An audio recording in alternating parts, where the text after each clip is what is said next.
Et bonjour mes chers amis, j'espère que vous allez bien. Je vérifie le son, voilà, tout va bien. Donc, retour sur l'actualité de ce samedi 24 août avec un quintet de femelles qui m'a particulièrement souri. Et j'en suis très content puisque on travaille pour ça, hein. Alors, ce sont des courses très dures, on évite de vous les faire jouer lorsqu'on a un minimum de conscience. C'est normal, conscience professionnelle. Alors par contre, c'est toujours des courses passionnantes à étudier. Alors je donne toujours mon avis parce que je sais que ça plaît et je sais que, enfin pas que le fait que moi, Jonathan, donne mon avis, mais je sais que ça plaît de manière générale. Chacun parle chevaux, parle numéro, bon chacun sa méthode, je suis pas là pour critiquer. Mais voilà, donc aujourd'hui il y a un quintet pour femelles et le travail paye et j'en suis bien content. Donc je vous montre les images. Donc là, bah, Snuggles qui... Alors, déjà ce qu'il faut savoir, c'est que, comme je vous l'avais dit dans la vidéo, qui est parue un peu tardivement aujourd'hui, hein, je vous prie de m'excuser parce que j'étais au téléphone avec des entraîneurs ce matin, c'est un peu compliqué le samedi parce que je veux m'avancer pour le mardi. Du coup, j'ai souvent des entraîneurs, j'avais Christophe Plisson voilà, assez longtemps au téléphone, ça m'a fait plaisir. Donc, bah, après que je fasse cette vidéo, bah, j'ai appris qu'il y avait des trompes d'eau. Alors, j'avais su il pleuvait ce matin, mais alors, après, il est tombé des trompes d'eau, mais vraiment un truc de. Voilà. Et ça a rendu la piste particulièrement lourde. Je vous avais prévenu, les changements de terrain, c'est quelque chose. Alors, lorsque vous connaissez l'aptitude d'un cheval, comme Wood City, la dernière fois, on était venu me parler, Wood City, on était venu me donner mon avis en cours de route, en cours de réunion. Bah, j'ai dit, là, le cheval qui va être vraiment avantagé, c'est Wood City. Là, vu comment les choses tournent, et c'est important de regarder la météo, et il faut avoir le temps de le faire. Si vous n'avez pas le temps de jouer, vous savez que la météo est changeante, ne jouez pas, ça sert à rien. Si vous avez le temps, vous avez une après-midi devant vous, une journée, et vous savez que le temps est changeant et qu'il est possible de tomber des pluies, là, ça devient intéressant de jouer. Parce que vous savez que s'il pleut d'un coup, les journaux sont partis par exemple sur du bon terrain, et que d'un coup il se met à pleuvoir, et que du coup ça fausse tout, ben là c'est là qu'on fait un peu des affaires. Voilà, Wood City c'en était une. À la place, je ne dis pas gagner, parce que gagner c'est toujours compliqué, il a gagné tant mieux, mais le grand handicap de la Manche. Mais là, voilà, alors il y avait de très grosses prises avant le départ sur Snuggles, et c'est normal, parce que Snuggles c'est une grande adepte du terrain lourd, qui avait des lignes en début d'année, notamment qui avait battu de sa fameuse Wood City, tiens d'ailleurs, en début de saison. Il y avait même le Bugiste dans la même course qui a gagné quintet derrière. Bon voilà, il y avait ce qu'on appelle des lignes. Et donc, Snuggles avait vu sa cote fondre comme neige au soleil quelques instants avant le départ, elle a perdu presque 10 points. Et c'est normal. Bon, avantage, elle a pris la tête dans le parcours, donc très recommandé de son intérieur, la favorite.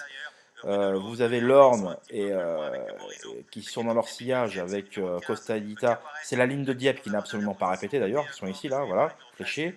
Le 2 Rica Davis, qui est pourtant avantagé par l'état du terrain, bah, va peu à peu. Là, elle fait illusion, elle progresse en dedans. Vous avez Soumignon qui vient avec Rudelaude. Alors, Christophe Soumignon pour les changements tactiques, pour venir à bon endroit au bon moment, comme d'ailleurs Théo Bachelot, c'est des hommes qui savent prendre des bonnes décisions au bon moment. Voilà, c'est pour ça j'ai plaisir à jouer personnellement ces jockeys. Bon, peu importe. Là, très recommande repart sous les assauts conjugués de Rue de l'Aude. Vous avez la Diva d'Alben en dedans qui va fournir un bel effort final, mais à l'extérieur, la bonne info, les deux couetiles, l'interview, j'espère que vous en avez profité, puisque Katina est venue arracher le deuxième accessite aux dépens de Andy, sa compagne de boxe. Quant à en retrait, eh bien, la Diva d'Alben conserve d'extrême justesse la cinquième place aux dépens de Snuggles, arrivé vraiment logique dans le sens qu'il fallait connaître l'aptitude du terrain. Donc c'est pour ça que c'est très important d'appeler les entraîneurs, de vous les faire écouter toujours l'interprétation. À l'oral, c'est comme entre vous. Vous allez parler, quelqu'un va vous dire quelque chose, et de la façon dont il va vous dire les choses, ça va vous plaire ou moins vous plaire. Vous dites, oh là là, je le connais, lui, quand il dit ça de cette façon. Alors que s'il vous écrit un message, bah, bien sûr qu'il y a une interprétation à l'écrit, mais c'est beaucoup mieux d'écouter quelqu'un à l'oral. Là, vous faites, chacun va vous forger votre propre opinion. Vous voyez. Et donc, voilà, je tenais à vous dire ça parce que c'est quelque chose de toujours très important. Et donc, du coup, eh bien, à Clairefontaine, donc le quintet, je suis très content, donné en 6 chevaux. Le journal, pour ceux qui suivent le journal, donné en 5, c'est difficile de faire mieux. Avec en tuyau les deux cotiles et la dernière minute, c'est-à-dire les 3 chevaux en dessus des 10 contre 1, qui ont donc pris la troisième, quatrième et cinquième place, et les deux bases qui sont là. Alors là, on ne peut pas faire mieux. C'est difficile de faire mieux. Là, c'était des courses à toucher le multi qui fait plus de 1000 euros quand même. Le tiercé or, bon, 246 euros. Alors après, comme nous, on l'a donné en 5, forcément, on est suivi. Et puis, bah, voilà, les rapports s'en ressentent. Il y en a beaucoup qui ont été étonnés. Un cheval à 40 contre 1, Catine à 40 contre 1, une place à 7,60. Le tiercé qui fait simplement 246 euros. Regardez, hein, regardez, ce que je vous dis, c'est ce qui est vrai. Hein. Hier, il y a plusieurs journaux qui ont donné, je vais vous montrer, pour dire qu'on est suivi au journal, à la rédaction. Ce vendredi à Cabourg, il y avait un quintet, on est d'accord. Regardez, hein, vous allez halluciner quand même, enfin, vous allez comprendre. Un tiercé, Hasard des Rap Premier, Do What You Do Well et Azur d'Herpès. C'était des chevaux qui sont cités de partout dans l'ensemble d'après spécialisé. Le favori gagne. Un favori à 3 balles. En plus, un favori au trot, ça casse les rapports. Bon. Après, derrière, le bon dos, il avait sa chance. Azur d'Herpès, c'est une très bonne chance. Plafond des gains, Motier, bon, voilà. Derrière, c'est très possible. Regardez, le tiercé or. 200, il fait un peu plus, il fait pareil. Alors que c'est des chevaux qui sont donnés de partout. Là, vous avez aujourd'hui un cheval à 40 contre 1 qui est donné nulle part. Personne n'en voulait de Catina. 40 contre 1, il fait moins dans l'ordre que le tiercé d'hier. Alors qu'au trot, vous savez qu'il y a des impasses. Hein. Au trot, on peut faire un pas sur plusieurs chevaux. Hein. Ouais, hier, c'était le cas. Bon, ben vous voyez, alors qu'en place, c'est difficile de faire les impasses. Donc ça veut dire que c'était bien plus simple, entre guillemets, hier, plus dur aujourd'hui, parce que il y avait, regardez, hein, je ne vous demande pas 246 euros, ils ont fait, à 2 euros près, ils ont fait la même chose. Mais, bah, comme on est suivi, etc., et que c'est donné en très peu de chevaux, bah, forcément, les rapports s'en ressentent. Donc c'est comme si je rendais 25 mètres à chaque fois. Il faut que je trouve l'information spéculative, et derrière, bah, je me fais punir lorsque c'est là, parce qu'au niveau des rapports, alors, je veux dire, je suis assez frustré quand même. Moi, je suis très content quand même que certains d'entre vous soient passés à la caisse, et je peux vous dire bravo à la personne qui ne veut pas se manifester, qui a une méthode de jeu bien précise et qui a touché aujourd'hui, je vous l'annonce, le quintet dans l'ordre, 50%, ça lui a fait plus de 9000 euros, je crois. Alors il m'a suivi, il a fait un coup 12, 7, 14, 5, c'est-à-dire les deux bases, hein, il n'y a rien inventé, mais voilà. Et, donc, et là, il a fait un autre ticket, alors je le mets en exergue, hein, je lui dis, mais je ne vais pas vous montrer, il m'a envoyé les tickets, 7, 12, 5, 14, c'est-à-dire qu'il a pris mes deux bases, machin, et puis après il a tourné, et ça lui a permis, 7, 12, 5, 14, avec, en champ réduit, en mettant 5 chevaux derrière, pour 5 euros, parce que c'est en flexi 50%. Donc il a fait deux tickets, les deux à 5 euros. Il y en a un qui a touché le tiercé, enfin le quintet des ordres. Pour 1 euro, ça fait 100. Pour 2 euros, il a fait 200 et quelques. Et le quintet dans l'ordre qui a fait 18 000, il a pris la moitié. Cette personne est venue chaleureusement me remercier parce qu'il s'est inspiré de mes interviews. Il a tenté sa chance, il a gagné. J'en suis très heureux. Et beaucoup d'entre vous ont touché soit tiercé ordre, quartet, quintet, des ordres, multi, voilà. Et c'était une course qui n'était pas facile du tout. Bien sûr, parce que je recommande jamais de jouer ce type de course, parce qu'on ne sait jamais le terrain exactement comment il va être. Si le terrain il n'avait pas plu autant que ça, je peux vous garantir que l'arrivée aurait été tout autre. Peut-être que Katina n'aurait pas donné ce coup de rein pour venir arracher la troisième, parce que ça aurait été moins pénible, peut-être que d'autres auraient été plus avantagés. Vous voyez ce que je veux dire? Et ces paramètres-là, on ne peut pas les savoir à l'avance. Donc aujourd'hui, ça me sourit, tant mieux, je travaille pour ça, et voilà, et j'en suis content. Un mot à l'étranger, je suis le seul à en parler de ça. Voilà. Il y avait une course qui s'appelle les City of York States. Voilà. Donc c'était à York, hein, parce qu'il y avait plusieurs meetings aujourd'hui. Il y avait même des groupes 2 à Newmarket. Newmarket, là-bas c'est pareil, hein, c'est vraiment des hippodromes exceptionnels. Et la logique qui n'a pas du tout été respectée dans les City of York Stakes. Donc c'est un groupe 1 pour ce qu'on appelle des flyers. Alors c'est quoi les flyers? C'est des meilleurs chevaux, non pas les meilleurs chevaux, les flyers, c'est des chevaux de 1400 mètres. Les sprinters 1200 mètres, des milers 1600 mètres. Vous avez également des stayers, c'est 3000 mètres. Bon, à chaque distance particulière correspond une appellation avec un terme anglais associé. Je vous avoue, je ne les connais pas tous par cœur, mais bon, les gros, je les connais quand même, voilà. Et donc, les sprinters 1200 mètres, là, c'est flyer, c'est entre sprinter et miler. Un mile en anglais, c'est 1600 mètres, environ 1609 mètres, voilà. On les appelle des milers, voilà. En France, on parle de courses de 1600 mètres, en fait, c'est des milers, voilà. Là, c'est intermédiaire entre les deux, et c'est des flyers. Et vous avez vu qu'il y avait le plus gros rating de la course, la plus grande valeur, donc audience, 6 pour 10 chez les books. Hein. Donc si c'est 1,60 chez les books, chez nous, au PMU, il doit payer un 40 ou un 50. Il paye toujours un peu moins. Voilà. Généralement. Après, voilà. Le pensionnaire de John Gosden, John et Taylor Gosden, son fils, hein, qui n'a été que l'ombre de lui-même dans la phase finale. Une course qui a donc souri à Bridge, il y avait 34 contre 1, devant Vafortino, 23 contre 1, un couplet ordre qui a été payé là-bas outre-Manche, 266 contre 1. Voilà, je vous remonte les images. Alors, je vous montre, voilà. Vous allez voir que le gagnant est ici. Hein. Bridge, ça s'appelle Bridge.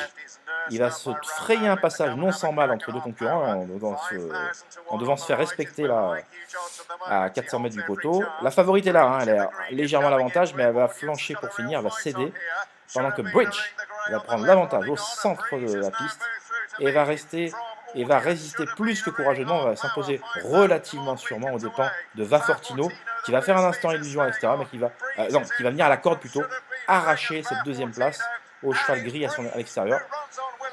Bon, écoutez, une course qui ne restera pas dans les annales, mais Bridge s'imposera à la surprise générale et une favorite ultra décevante qui doit se contenter de la quatrième place, ce qui donne des rapports vraiment, voilà. Et c'était une course vraiment d'un très bon niveau, alors attendez, je vous remets ça, pardonnez-moi, hop. Donc voilà ce qu'on peut dire. C'était, alors là, il est marqué groupe 1 sur le site, là il y a marqué groupe 2, alors je sais pas si c'est un groupe 1, groupe 2, là il est marqué groupe 2, donc j'ai plutôt tendance à faire confiance au Racing Post quand même que les bases de One X2, mais bon, en tout cas c'était une belle course pour 1400 mètres, c'est une course qui peut amener par exemple à des groupes 1 chez nous, des 1400 mètres le week-end de l'Arc, voilà, il y a une course 1400 mètres là, voilà, donc c'est des courses très importantes et toujours belles à voir. Voilà, c'est du vrai spectacle. Les vraies courses sont là-bas. Voilà. Aujourd'hui, les vraies courses étaient une nouvelle fois en Angleterre. Pas un mot dans l'ensemble de la presse spécialisée, ou tout du moins très peu. Et c'est bien dommage. Il y avait d'autres courses au trot, allez, on va finir là-dessus, à Vincennes. Avec des mines sur la piste, hein, parce que malheureusement, dans la quatrième, le grand et logique favori Joe Scott Fitz, malheureusement, a échappé à la vigilance de Eric Raffin. Boum, patatrac, à la faute. Pourtant, ils étaient pas beaucoup, hein, ils étaient que 9 au même poteau. Il avait ses aises pour partir, mais le cheval voilà, est retombé dans ses travers. C'était les travers qu'il avait quand il était plus jeune. Et ça a souri finalement cette course à 1 minute du Gers devant Urella, les deux pensionnaires de Jean-Michel Bazir. Bon, qui ont composé le couplet gagnant. Je ne vous montre pas les images parce qu'après ça va devenir trop long. Alors, je suis un peu dégoûté parce que j'avais donné dans les tuyaux de septembre Elliott de KO. Ben, je vais devoir changer mon texte. 30 contre 1 qui est troisième, 4 euros à la place. Oui, je l'avais repéré parce qu'il avait couru. Et là, voilà, c'est dommage, il n'y a pas. Pareil, une belle course début de mois au Sable d'Olonne, 2 mm, remportée par Gibus qu'on n'a pas pu voir. PMH, quel dommage, voilà. Le deuxième était instrumentaliste d'ailleurs. Et il me semble en avoir parlé peut-être dans les images, vite fait, dans une de mes débriefs ou une de mes courses. J'avais parlé vite fait, je crois, de cette course. Enfin bon, peu importe. En tout cas, instrumentaliste qui a dû se contenter d'une décevante quatrième place parce qu'après la faute en partant de notre ami Joe Scott Fitz, bon voilà, c'était quand même décevant. Les Baudouins qui ont déçu, comme Madrid disent pas là non plus. Hymne du Gers qui s'impose. C'était la vraie base parce que c'est un choc qui est relativement sûr. La vraie base placée. Bon voilà, j'aurais pu en parler, mais bon, ça m'intéresse pas. De toute façon, j'ai dû vraiment me sortir les tripes pour en avoir un. J'avais des infos à droite à gauche que j'ai pas voulu donner, heureusement, parce que c'était encore les oreilles et non mes yeux, et je préfère mes yeux toujours aux oreilles, hein, si vous voyez ce que je veux dire.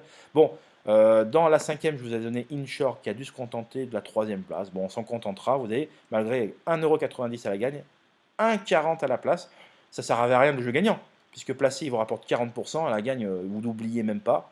Voilà. Bon, écoutez, Inshore qui a rapidement pris un bon départ, qui a mené la course. Peut-être qu'il manquait d'une vraie course. Voilà.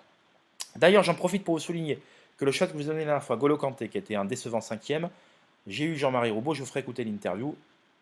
Et bien vous écouterez, il y a une vraie raison, le cheval manquait d'une course. C'est Jean-Marie Roubaud lui-même, himself, qui va vous le dire, parce que lundi, il y a un quintet au trot à Vincennes, il y avait une interview, et donc je suis revenu sur l'échec de Golo Kanté, parce que personne ne sait, parce qu'il n'a pas été interrogé derrière, et c'est toujours très intéressant pour vous de savoir. Voilà, sachez que Golo Kanté manquait d'une vraie course, parce que le coup d'avant était parti au galop, et comme il était parti au galop disqualifié, en retrait, il n'a pas fait de vraie course, un vrai parcours qui lui aurait permis de, ce qu'on appelle dans le jargon, de lui ouvrir les poumons.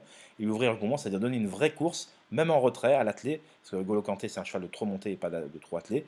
Mais des fois, on entretient la forme des chevaux à l'attelé pour leur donner une course de transition, pour leur changer les idées à l'attelé avec le sulky. Et après, derrière, voilà, c'est des courses de préparation. Jean-Marie Roubaud est expert en la matière. Mais là, malheureusement, parti au galop, disqualifié. Et du coup, il manquait d'un vrai parcours. Ce qui s'est vu sur les images, puisqu'il était battu dès l'entame du tour en finale, on a vu que ça serait compliqué. Bon, voilà. En tout cas, Extrême des Bois confirme ses grands progrès actuels. Une grande journée pour Benjamin Goetz qui scelle le gagnant de la belle course sous la selle avec Extrême des Bois, dont les limites actuelles sont complètement inconnues. Une belle histoire, parce que ce cheval est âgé de 10 ans, va être atteint bientôt par la limite d'âge. Alors en France, maintenant, cette limite d'âge est étendue à 11 ans. Avant, elle était de 10. Donc il va pouvoir continuer sa carrière en prochain si rien ne lui arrive. Une belle histoire, hein, parce que c'est un cheval qui a longtemps été très fautif en début de carrière. Et Benjamin Goetz n'a pas son pareil. C'est un cheval qui fait vraiment très très très très très bien vieillir. Ses chevaux, la preuve en est. Il gagne avec un 10 ans contre un 6 ans Inshore qui est en pleine bourre, qui est resté sur deux plaisants succès. Et bien il l'a battu pour finir. Voilà. Il a pris l'avantage très tôt.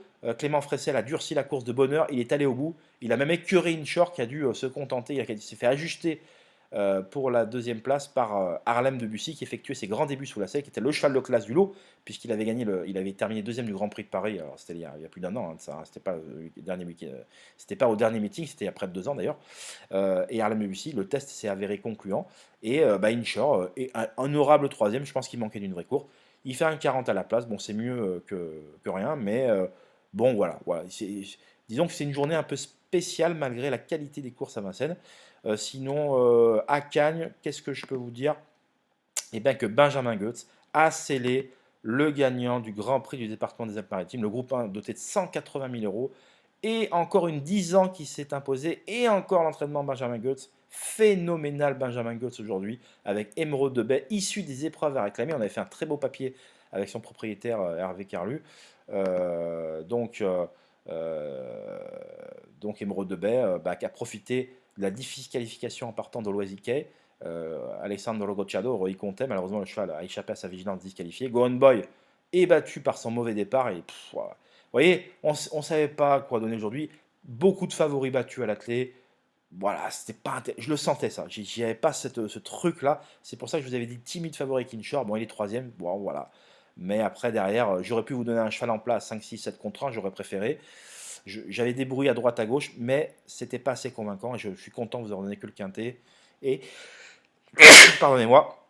Bon, je vous parle de ça parce que c'est intéressant. Mais Hébreu de Baie, phénoménal Hébreu de Baie, qui après un parcours en or donné dans le sillage de son compagnon de boxe Joyner Sport, l'ancien pensionnaire de Philippe Heller qui a été vendu donc à Benjamin Goetz pour son compte. Hein. Il a fait le lapin, il a fait le lièvre pour Émeraude de Baie. Les deux ont pris un très bon départ et Émeraude de Baie il a suivi l'aspiration de son compagnon de boxe et il est passé à l'attaque dans la ligne d'arrivée et s'est imposé facilement. Tandis que Go On Boy, qui avait pris un mauvais départ, qui était à 20 mètres au moins de Émeraude de Baie, il ne pouvait pas faire 2 efforts comme ça dans un parcours, c'est juste pas possible. Mais en tout cas, il s'est bien relancé pour saisir l'accessi d'honneur sur le poteau.